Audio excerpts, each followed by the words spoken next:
हमारे देश में जितना भी डीजल कंज्यूम होता था उसका लगभग 3.5% अकेले रेलवे ही यूज कर रहा था।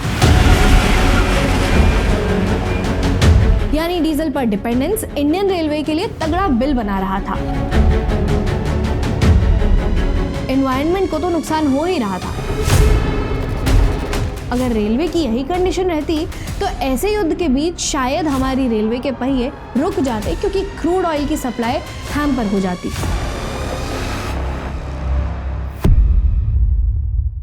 आज पूरी दुनिया में सबसे बड़ी चिंता क्या है? जाहिर सी बात है कि ईरान इजराइल के वॉर के बीच उपजा एनर्जी क्राइसिस। और इस एनर्जी क्राइसिस में हम सभी सोच रहे हैं कि अगर समय पर कच्चा तेल हमारे देश नहीं पहुंचेगा तो क्या होगा? क्या हमारे देश में कारों के पहिए रुक जाएंगे?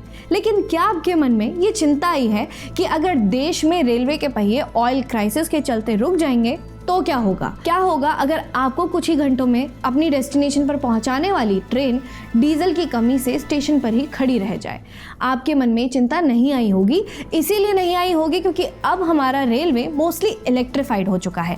लेकिन आज से 10 साल पहले स्थिति ये नहीं थी, बल्कि हम हेविली डीजल इंजन्स पर ही रिलायंट थे। और आज के जैसे क्राइसिस हम तब झेलते तो शायद हमारी रेल के पहिए रुक जाते। लेकिन ऐसा क्यों हुआ है और कैसे हमने अपने डीजल पर डिपेंडेंस खत्म तो की और साथ ही हजारों करोड़ रुपए भी बचाए, ये मैं आपको कुछ ही मिनटों में बताने जाऊंगी। साल 2014 में हमारे देश का केवल 33% रेलवे नेटवर्क ही इलेक्ट्रीफाइड था। यानी लगभग 2/3 नेटवर्क पर ट्रेनें चलाने के लिए डीजल जरूरी था। रेलवेज की 2013 से 2014 की एनुअल रिपोर्ट ये कहती है कि तब हमारे पास 5600 से ज़्यादा डीजल रेलवे लोकोमोटिव्स थे और इलेक्ट्रीफाइड लोकोमोटिव्स का नंबर 4823 था। यानी हमारे रेलवे के रोलिंग स्टॉक में ज़्यादा शेयर डीजल लोकोमोटिव्स का था और इसी के चलते तब हमारा डीजल कंजम्पशन भी काफ़ी हाई था। ये कितना था मैं आपको अभी नंबर्स बताती हूँ। देश में एनर्जी सेविंग और उसके कंजम्पशन पर काम करने वाले इंस्टीट्यूट TERI की रिपोर्ट ये कहती है कि 2014 से 2015 में हमारा रेलवे लगभग 285 करोड़ लीटर यूज़ कर रहा था। इनफैक्ट हमारे देश में जितना भी डीजल कंज्यूम होता था उसका लगभग 3.5% अकेले रेलवे ही यूज़ कर रहा था। 2014 का ही रेलवे का एक और डॉक्यूमेंट ये दिखाता है कि तब रेलवे को लगभग 19,000 करोड़ रुपए से ज़्यादा डीजल पर खर्च करने पड़ रहे थे और ये बिल एक्सपोनेंशियल तरीके से बढ़ रहा था।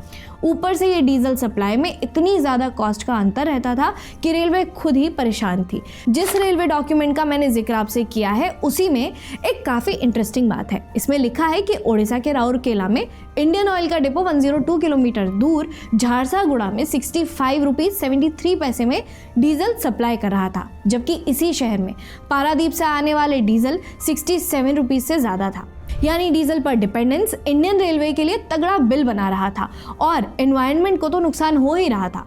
और इन सबसे अलग अगर रेलवे की यही कंडीशन रहती तो ऐसे युद्ध के बीच शायद हमारी रेलवे के पहिए रुक जाते, क्योंकि क्रूड ऑयल की सप्लाई हैम्पर हो जाती।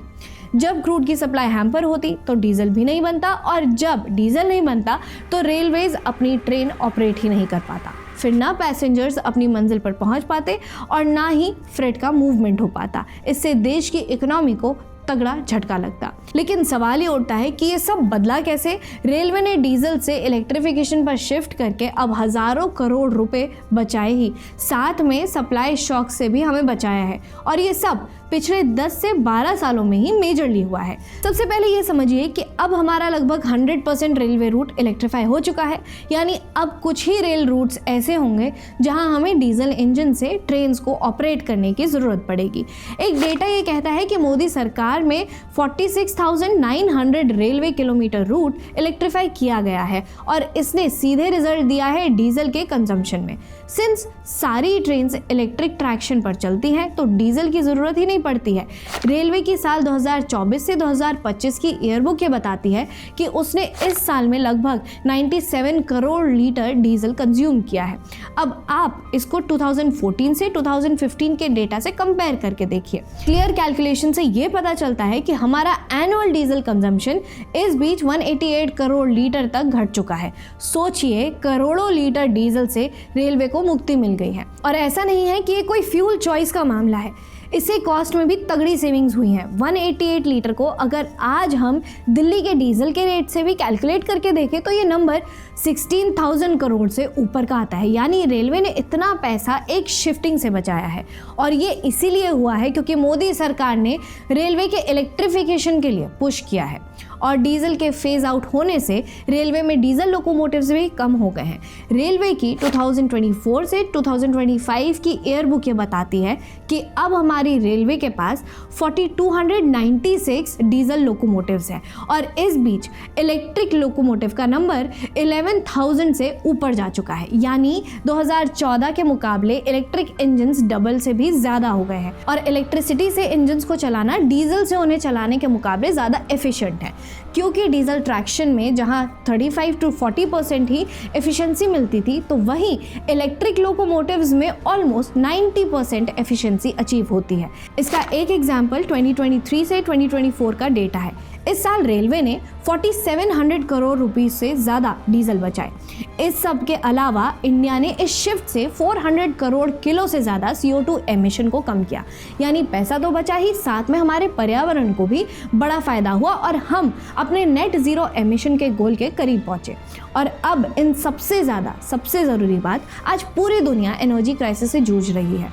स्ट्रेट ऑफ हॉर्मूज बंद है, जहां से हमारे तेल और गैस का एक मेजर पोर्शन आता है।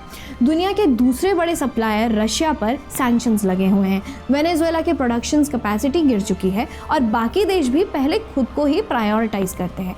ऐसे में अगर कुछ दिनों में समस्या सॉल्व नहीं हुई तो शायद हमें भी नेशन वाइड क्राइसिस झेलने पड़ सकते हैं।